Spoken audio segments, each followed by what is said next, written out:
آج دنیا والے یہ اعتراض کرتے ہیں کہ امام حسن نے امیر شام سے صلح کر لی تھی، یہ امام حسن کی ولایت کا دم تو بھرتے ہیں لیکن امام حسن کی مانتے نہیں ہیں۔ یہ ایک اعتراض ہے۔ اپنے بچوں کے لیے یہ گفتگو ضروری ہے۔ امام حسن مجتبی کو صلح کی ضرورت کیوں محسوس ہوئی؟ ایک صلوات پڑھے محمد و اہل بیت کی ذات پر، اللہم صلی علی بار دیگر بآواز بلند صلوات، اللہم صلی علی محمد و آلہ۔ امام حسن مجتبی نے صلح کیوں کی؟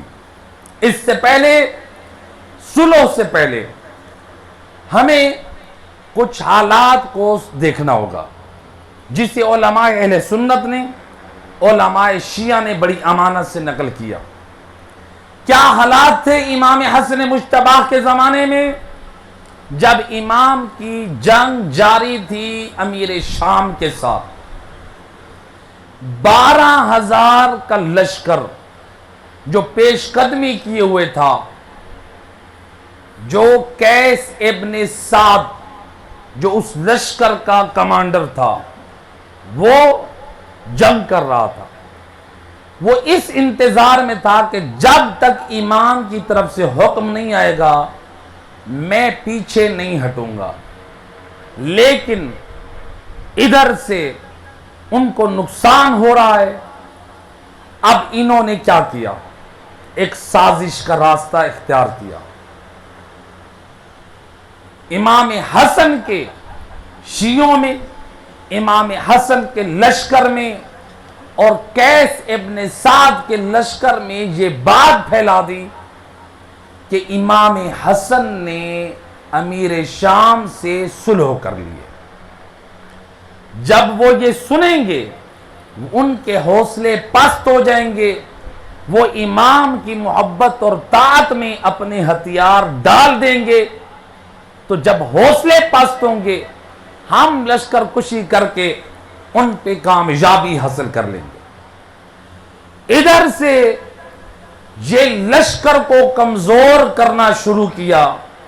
افراد کے حوصلے پست ہو رہے ہیں، افراد قوت کے اعتبار سے کم ہو رہے ہیں، اور دوسری سازش یہ رچائی گئی، جو بڑے بڑے جو سردار تھے ان کو 50,000 درہم و دینار میں ان کو خریدا گیا۔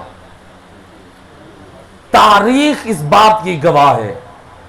50,000 میں ان سرداروں کو خریدا گیا، اور آج کے دور میں یہ بات سمجھانا مشکل نہیں ہے۔ آپ لوگوں نے دیکھا کہ بکنے والے کتنا جلدی بک جاتے ہیں۔ اب تو یہ مشکل بھی نہیں ہے، میڈیا پہ پوری دنیا دیکھ رہی ہے، لہذا وہ بھی بکنے والے مال کی خاطر بکے۔ تاریخ اس بات کی گواہ ہے، بڑے بڑے مخلص بنی ہاشم میں سے حضرت عبداللہ ابن عباس جیسے بھی 1,00,000 میں بک گئے، نصرت امام کو چھوڑ دیا۔ ذرا غور کریں، ہمارے لیے بھی پیغام ہے۔ امام کے گھرانے سے تعلق رکھنے والے جب مال دنیا کی چمک کو دیکھا، ریل پیل کو دیکھا، امام وقت کی نصرت سے پیچھے ہٹ گئے۔ بہرحال پیچھے ہٹے، پھر امام کے دروازے پہ آ کر طائب ہوئے اور امام سے معافی مانگی۔ یعنی اس جیسے افراد بھی جو امام کے دست بازو تھے، جو قوت بازو تھے، وہ افراد پیچھے ہو گئے۔ اب لشکر بھی کمزور ہو گیا، سردار بھی بکنے لگے، مخلص افراد بھی پیچھے ہٹنے لگے۔ اب تاریخ کہتی ہے ادھر سے امیر شام کی طرف سے ایک سفید کاغذ بھیجا گیا کہ آپ اگر صلح کی کچھ شرائط لکھ دیں، ہم صلح کے لیے تیار ہیں۔ اگر آپ کی شرائط ہیں، ہم ان شرائط پہ دستخط کرنے کے لیے آمادہ ہیں۔ آپ اپنی شرائط بھیجیں، ہم صلح کرنے کے لیے راضی ہیں۔ اب وارث دین امام نے حالات کا جائزہ لیا، ادھر سے سردار بک گئے، ادھر سے مخلصین چھوڑ گئے، ادھر سے لشکر کمزور ہو گیا، جو لشکر باقی رہ گیا ہے امام نے حجت تمام کرتے ہوئے کہا کہ اے امام وقت کی نصرت اور مدد کرنے والوں، میں وارث دین ابھی بھی امیر شام اور اس کے لشکر سے جہاد کرنے کے لیے تیار ہوں، کیا تم میدان جنگ میں جہاد کے لیے تیار ہو؟ جب امام نے اتمام حجت کے لیے کہا تو لشکر میں کچھ افراد رہ گئے ہوں جو اکثر لشکر کے فرد کی زبان پر ایک جملے کی صدا بلند ہوئی، البقاء البقاء، ہمیں موت منظور نہیں ہے، ہم جینا پسند کرتے ہیں۔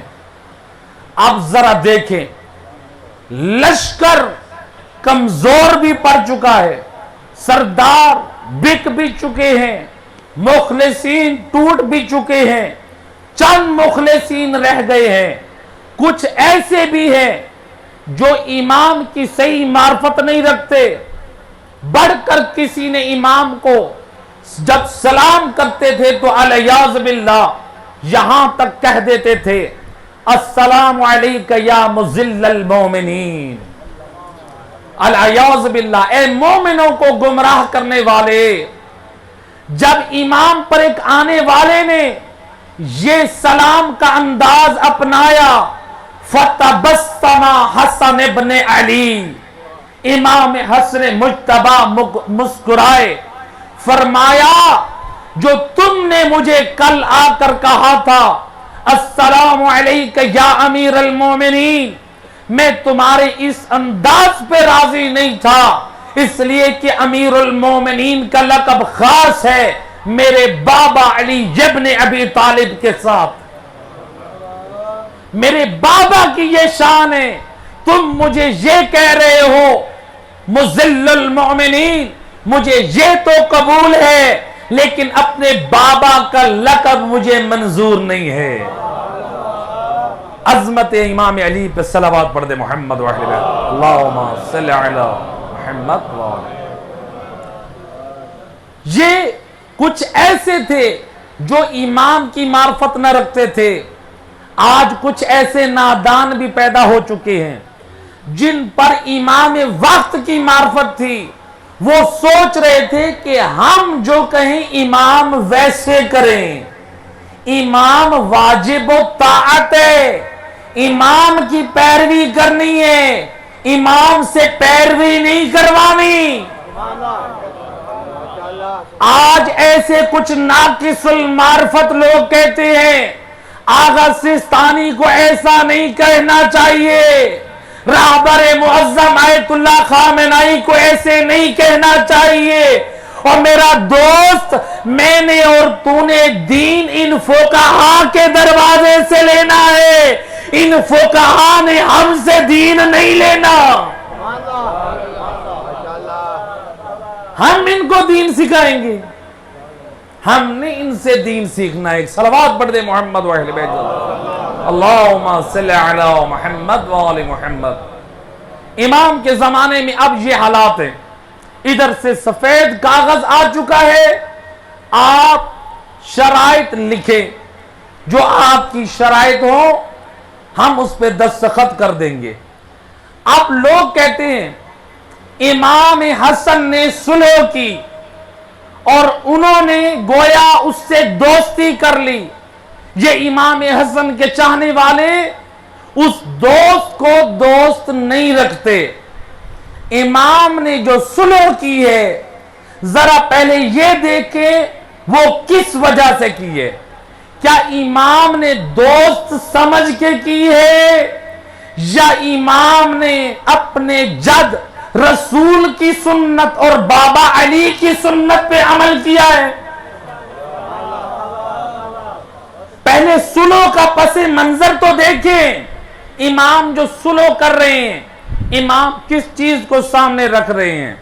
تاریخ اس بات کی گواہ ہے، سید الرسل نے اپنی زندگی میں جو سلو کی، سلو حدیبیہ، آج مسلمان اپنے تمام لٹریچر میں بھی یہ پڑھتے ہیں، ہماری یونیورسٹیوں میں، ہمارے کالجوں میں، ہمارے اسکول میں بھی بچوں کو صلح حدیبیہ کے حوالے سے بتایا جاتا ہے۔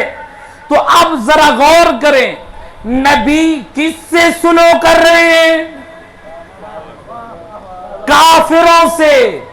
نبی کر رہے ہیں کافروں سے صلح، آپ اس کو نام دے رہے صلح حدیبیہ، تو کیا آپ یہ کہیں گے الیاذ باللہ نبی کافروں سے دوستی کر رہے ہیں؟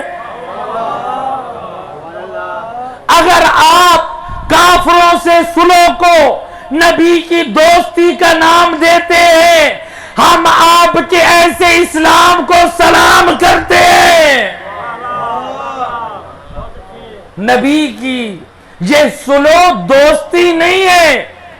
اب ذرا نبی نے جو صلح کی ہے حدیبیہ میں، وہ کفار کا تقاضا کیا تھا کہ آپ اپنے بعد محمد رسول اللہ نہیں لکھیں گے، محمد ابن عبداللہ لکھیں۔ سید الرسل نے اس صلح نامے پہ دستخط کیا، لیکن قربان جاؤں، اب جو محمد رسول اللہ لکھا جا چکا ہے، رسول فرماتے ہیں اے علی اب بدل دو، لیکن علی کو حیا آ رہی ہے، کیسے مصطفیٰ کے نام کے بعد رسول اللہ کو مٹائیں؟ محمد ابن عبداللہ لکھیں۔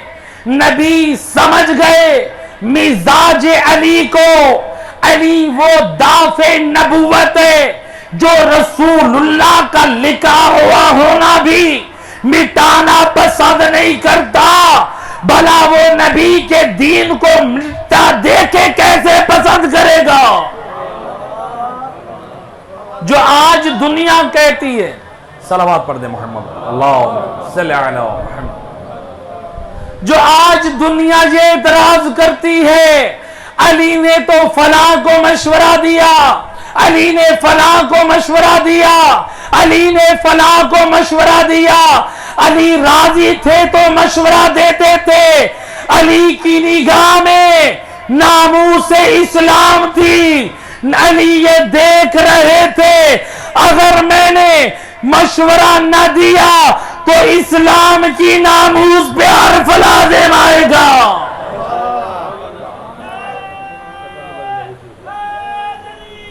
یا علی اللہم صلی علی محمد و آل محمد۔ رسول اللہ نے بڑھ کر کاغذ لیا، آپ نے خود اپنے نام کے آگے رسول اللہ کو مٹا کے محمد ابن عبداللہ لکھا۔ اب یہ کس سے صلح ہوئی؟ کافروں سے۔ کافروں کا ایک اور، مشرکین کا ایک اور گروہ آیا نبی کی خدمت میں، آپ ہمارے بتوں کو ایک ہفتہ سجدہ کریں، ہم آپ کے خدا کو ایک ماہ سجدہ کریں گے۔ آپ ہمارے بتوں کو ایک دن سجدہ کریں، ہم آپ کے خدا کو ایک ہفتہ سجدہ کریں گے۔ لیکن سید الرسل نے جب دیکھا یہ تعلیمات توحید کے منافی ہے، لیکن دنیا والے تو یہ سمجھ رہے تھے اللہ ظاہر یہ بہترین سمجھوتا ہے، لیکن سورہ قل یا ایھا الکافرون نے بتا دیا جب عقائد حق کا سالم نہ رہے تو پھر اس بات پہ سمجھوتا نہیں ہو سکتا۔ لیکن جب عقائد حق کا سالم رہے تو پھر صلح ہو سکتی ہے۔ اس لیے سورہ کافرون کی آخری آیت نے یہ پیغام دے دیا، لَكُمْ دِينُكُمْ وَلِيَ دِينِ، میں تمہارے خداؤں کو سجدہ نہ کروں گا اور تم بھی یقیناً میرے خدا کو سجدہ نہ کرو گے، لہذا عقائد جو ہیں وہ باقی رہنے چاہیے۔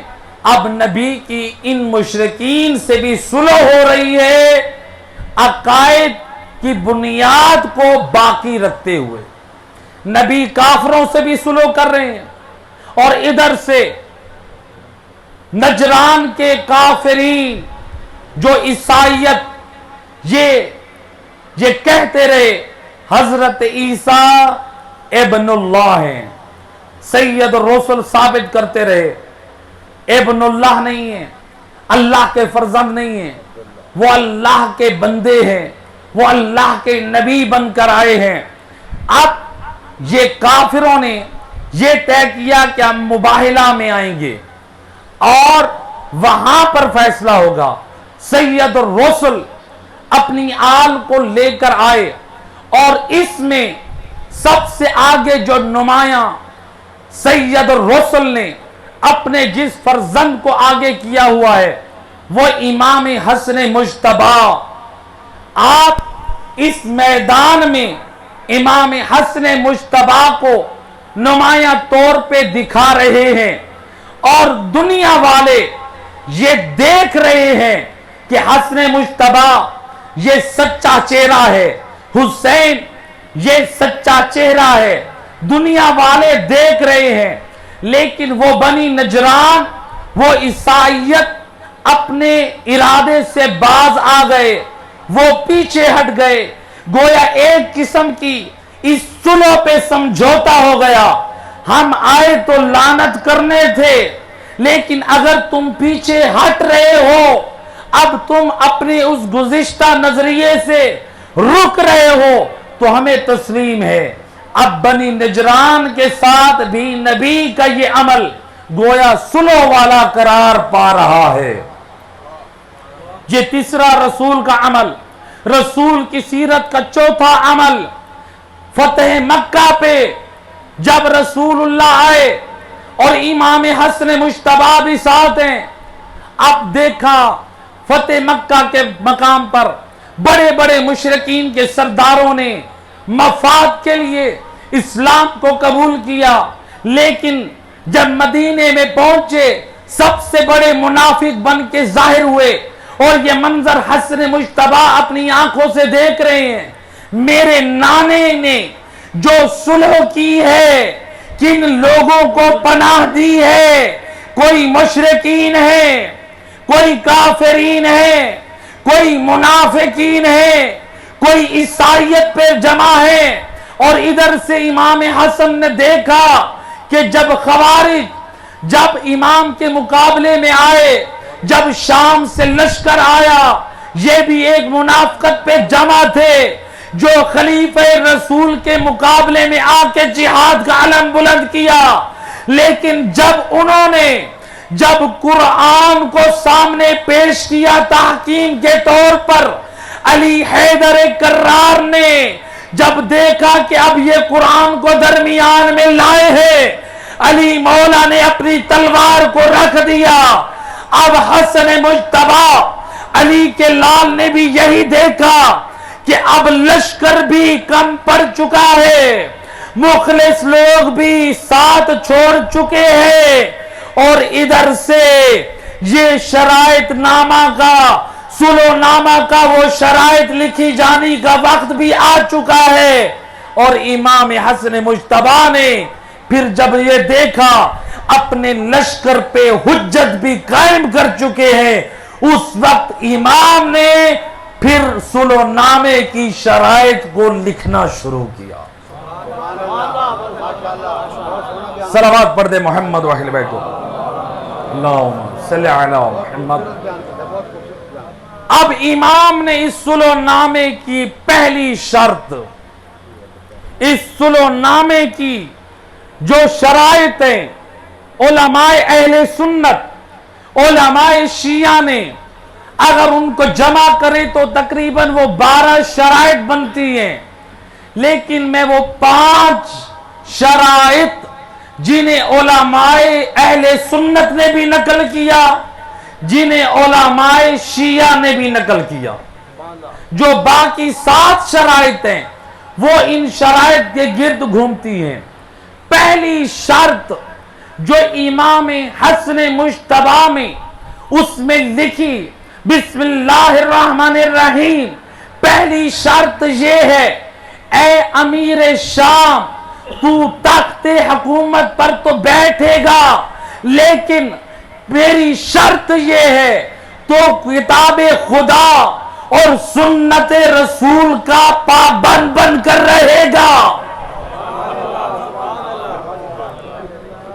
اب امام یہ شرائط نامہ تیار کر رہے ہیں، گویا امام دنیا والوں کو بتانا یہ چاہتے ہیں، اے مسلمانوں، جب میں نے یہ شرط لکھی اور وہ دستخط کر رہا ہے، اس کا مطلب یہ ہے وارث دین یہ سمجھا رہے ہیں کہ یہ شرط نامہ جو امضا کرنے والا ہے نہ آج تک قرآن پہ صحیح عمل کر رہا ہے، نہ سنت نبی پہ عمل کر رہا ہے۔ دوسری شرط امام حسن مجتبی نے یہ تحریر کی کہ اے امیر شام، تو علی ابن ابی طالب پہ جو سب و شتم جمعہ کے خطبات میں دی جاتی ہے وہ سب و شتم بند ہو جائے گی۔ اس نے اس پہ امضا کیا، گویا قیامت تک کے مومنین کو، مسلمانوں کو آگاہ کر دیا، دیکھو یہ اقراری مجرم ہے، جو یہ اقرار کر رہا ہے میں اب تک علی کے حق میں سب و شتم کرتا رہا۔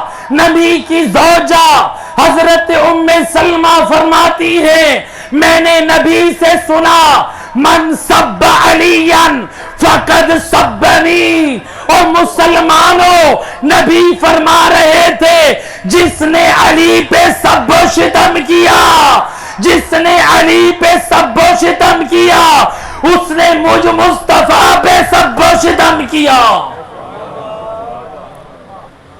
زوجہ نبی نے بتایا گویا علی پہ سب و شتم کرنا نبی پہ سب و شتم ہے، علی پہ سب و شتم کرنا نبی پہ سب و شتم کے مترادف ہے۔ اب یہ سب و شتم، یہ جسارت کب تک رہی؟ تاریخ اس بات کی گواہ ہے۔ امویہ حکومت کا جو 5واں، بعض کے مطابق چھٹا جو خلیفہ آیا، عمر ابن عبدالعزیز، جو 99 ہجری میں یا 101 میں اس نے آ کر تمام شہروں میں، تمام ممالک میں جہاں پر امیر شام کے حکم پر جمعہ کے خطبات میں علی ابن ابی طالب پہ جسارت کی جا رہی تھی، اس نے پہلا بیان یہ جاری کیا آج کے بعد علی ابن ابی طالب پہ جسارت نہ کی جائے گی۔ تاریخ نے بتایا کم سے کم یعنی 60 سال بعد یہ سب و شتم جا کر بند ہونا شروع ہوا۔ یہ عمر ابن عبدالعزیز نے یہ سب و شتم بند کروایا۔ تو گویا امام کی دوسری شرط یہ تھی کہ تم سب و شتم بند کرواؤ گے۔ تیسری امام نے جو اس میں شرط لکھی، تیسری شرط یہ ہے جو کوفہ میں بیت المال ہے اس میں حق مسلمانوں کا ہے، اس میں حق بیوہ عورتوں کا ہے، اس میں حق یتیم بچوں کا ہے، اس میں حق مسلمانوں کا ہے، لہذا تجھے حق نہیں پہنچتا اس بیت المال کو اپنے قبضے میں لے کر اور اس کو استعمال کرو۔ گویا امام نے یہ بتا دیا وہ امیر المسلمین کیسے ہو سکتا ہے، وہ امیر المومنین کیسے ہو سکتا ہے جو مسلمانوں کے مال کی صحیح حفاظت نہ کر سکے، جو امت کے مال اور حقوق میں خائن ہو، وہ امت کا امیر نہیں ہو سکتا۔ امام نے شرائط نامے میں تیسری شرط یہ درج کی۔ چوتھی شرط جو امام حسن مجتبی کی طرف سے جو یہ ذکر ہوئی کہ اے امیر شام، آج سے تو اپنے آپ کو امیر المومنین کے لقب سے یاد نہیں کروائے گا۔ اب امام کا یہ اقدام کہ تو اپنے آپ کو امیر المومنین کہلوانے کا حقدار نہیں ہے اور وہ دستخط کر رہا ہے، گویا امام نے قیامت تک کے مسلمانوں کو بتا دیا جو خود تسلیم کر رہا ہے میں امیر المومنین ہونے کی لیاقت نہیں رکھتا۔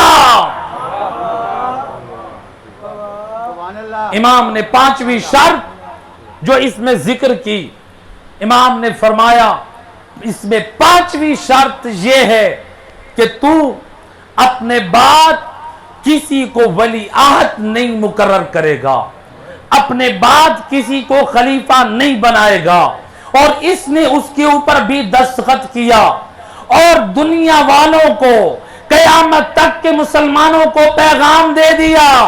امام حسن مجتبی نے یہ شرائط نامے پہ یہ شرائط لکھ دی اور امیر شام نے دستخط کر دیے۔ ذرا میں توجہ دلانا چاہتا ہوں، آپ اگر آپ میں سے کسی پہ کیس ہو جائے، ایک ہوتا ہے کہ آپ پر جرم فرد جرم کا پرچہ ہوتا ہے، ایک پرچہ ہوتا ہے فرد جرم عائد کر دی جاتی ہے، ہو سکتا ہے مجرم کا جرم ثابت نہ ہو، لیکن ایک ہوتا ہے پرچہ جو اقراری مجرم جو اپنے جرم کا اقرار کر لیتا ہے۔ ایک مرتبہ آپ نے کسی پہ قتل کے جرم کا مقدمہ کیا، پرچہ درج ہو گیا، ایک مرتبہ مجرم اقرار کرتا ہے میں نے جرم کیا ہے، اس کیس کی نوعیت اور ہوتی ہے۔ امام نے شرائط نامے پہ جو شرطیں لکھوا دی اور امضا کروا لیا، گویا دنیا والوں کو بتا دیا کہ دیکھو یہ اپنے جرائم کا اقرار کر رہا ہے۔ اللہ صلی بتا دیا اے دنیا والوں دیکھنا جو صلح نامے پہ دستخط ہو رہے ہیں، کیا یہ دستخط کرنے والا قرآن اور سنت پر عمل کرتا ہے؟ کیا یہ دستخط کرنے والا مسلمانوں کے بیت المال کو غلط استعمال تو نہیں کرتا؟ یہ دستخط کرنے والا کہ اپنے آپ کو امیر المومنین تو نہیں کہلوا رہا؟ کیا یہ اپنے بعد اپنے بیٹے کی بیعت کا مطالبہ تو نہیں کر رہا؟ اگر یہ ان شرائط پر عمل کرتا نظر نہ آئے تو پھر سمجھ رہے جانا وارث دین اس کے عمل پہ راضی نہیں۔ اب امام نے اپنے نانے کی سنت اور اپنے بابا کی سیرت کو سامنے رکھتے ہوئے، ان شرائط کو سامنے رکھتے ہوئے اسلام کی مفاد کی خاطر صلح نامے کی شرائط کو بیان کیا۔ اور آج اگر دنیا کہے کہ یہ امام کا دوستی کا اقدام تھا، اگر آپ امام حسن کے اس اقدام کو دوستی کا نام دیتے ہیں، پھر رسول کا بھی اقدام مشرکین کے ساتھ جو تھا، پھر العیاذ باللہ ادھر بھی آپ کو دوستی کا نام دینا پڑے گا۔ پھر کفار کے ساتھ صلح کو بھی دوستی کے نام دینا پڑے گا، پھر عیسائیت کے ساتھ بھی اس سمجھوتے کو دوستی کا نام دینا پڑے گا، پھر منافقین کے ساتھ بھی اس سمجھوتے اور صلح کو دوستی کا نام دینا پڑے گا۔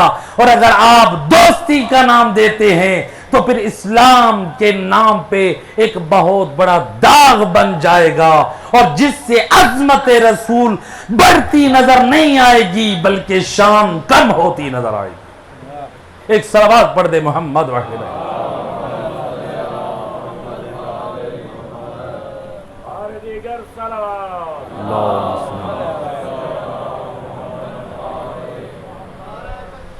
اللہ اکبر، اللہ اکبر،